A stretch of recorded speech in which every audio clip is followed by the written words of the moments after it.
नी cartilage damage होने के क्या कारण हो सकते हैं, आज हम उसी पे बात करेंगे।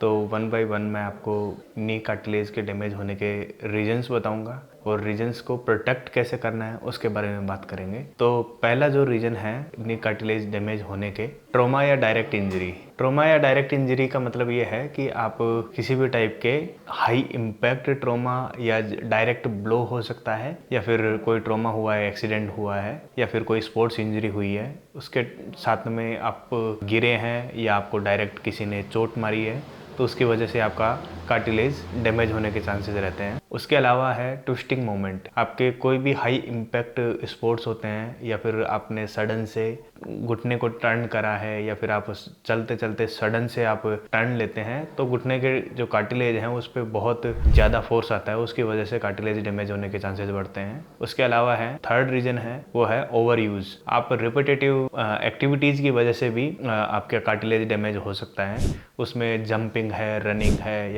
या हाई वेट लिफ्टिंग हो गया, इनकी वजह से कार्टिलेज डैमेज हो सकता है। चौथा रीजन है एजिंग और डिजेनरेशन। एज के साथ में जैसे जैसे है आपके कार्टिलेज की इलास्टिसिटी है वो कम होती जाती है, जिसकी वजह से आपके कार्टिलेज में वियर एंड टियर होने के चांसेस हैं वो बढ़ते हैं, क्योंकि एक टाइम के बाद में कार्टिलेज है नेचुरली डिग्रेड होना स्टार्ट कर देता है, जिसकी वजह से कार्टिलेज डैमेज होता है।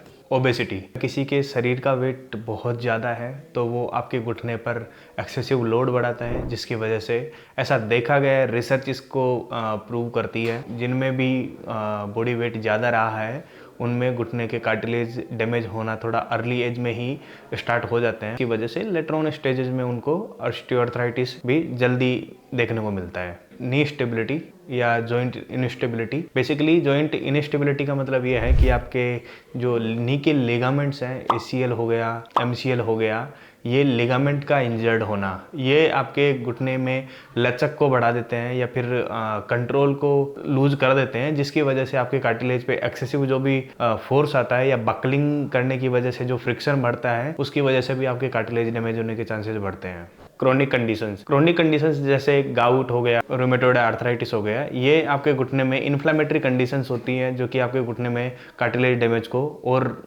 हद तक बढ़ा देती है। जेनेटिक फैक्टर्स, कुछ जेनेटिक फैक्टर्स होते हैं जो आपके घुटने में साइनोवियल फ्लूइड होता है, एक जो लिक्विड होता है साइनोवियल फ्लूइड बोलते हैं उसको काफ़ी हद तक सुखा देता है या फिर उसकी अमाउंट को कम कर देता है। कुछ ऑटोइम्यून डिजीज होती हैं जिसकी वजह से घुटने पे फ्रिक्शन फोर्स है वो बढ़ जाता है, जिसकी वजह से आपके कार्टिलेज डैमेज होने के चांसेस बढ़ते हैं। कि आपके घुटने का जो बायोमैकेनिक्स है, अगर बायोमैकेनिक्स अच्छा नहीं है तो उसकी वजह से भी आपके कार्टिलेज डैमेज होने के चांसेस बढ़ते हैं, जैसे कि बॉल एक्स का होना या फिर नोक नीज का होना, ये आपके नी के कार्टिलेज को डैमेज करता है। उसके अलावा लास्ट फैक्टर है वो है लैक ऑफ ब्लड सप्लाई। किसी वजह से आपके घुटने की ब्लड सप्लाई है वो हैम्पर हो गई है, तो वो भी आपके कार्टिलेज को डैमेज करती है। ये सब रीजंस हैं या फैक्टर्स हैं जिनकी वजह से आपके नी के कार्टिलेज में डैमेज हो सकता है। तो इसको आपके घुटने के जो कार्टिलेज को डैमेज करने से कैसे प्रोटेक्ट कर सकते हैं उसके बारे में बताऊंगा। पहला चीज है वो है आप रेगुलर बेसिस पे एक्सरसाइज करिए। एक्सरसाइज करने के बाद आप आपकी हेल्दी डाइट को मेंटेन करिए, आपका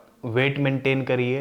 एक्सेसिव वेट नहीं बढ़ना चाहिए बॉडी पे, जैसे जैसे एक्सेसिव वेट होगा उसकी वजह से कार्टिलेज डैमेज के चांसेस और बढ़ेंगे। उसके अलावा है आप वेट ट्रेनिंग करिए। वेट ट्रेनिंग में जो आपके घुटने की बोन स्ट्रेंथ को और इम्प्रूव करेगा। उसके अलावा सर्टेन न्यूट्रिशंस आते हैं जो आप पर्टिकुलरली आपके कार्टिलेज और जो साइनोवियल फ्लूइड को इम्प्रूव करने के लिए हेल्प करते हैं, वो यूज कर सकते हैं आप। उसके अलावा आप आपके घुटने को कार्टिलेज को प्रोटेक्ट करने के लिए प्रॉपर स्पोर्ट्स फिजियो कर सकते हैं, जिसे आपके जो भी स्पोर्टिंग एक्टिविटीज कर रहे हैं उनके लिए ये कि आप प्रॉपर एक स्पोर्ट्स फिजियो से प्रॉपर बायोमैकेनिक्स सीखिए आपके स्पोर्टिंग एक्टिविटीज को लेके और उसके साथ में खेलिए, तो वो भी आपके इंजरी के चांसेस को कम करेगा। Thank you.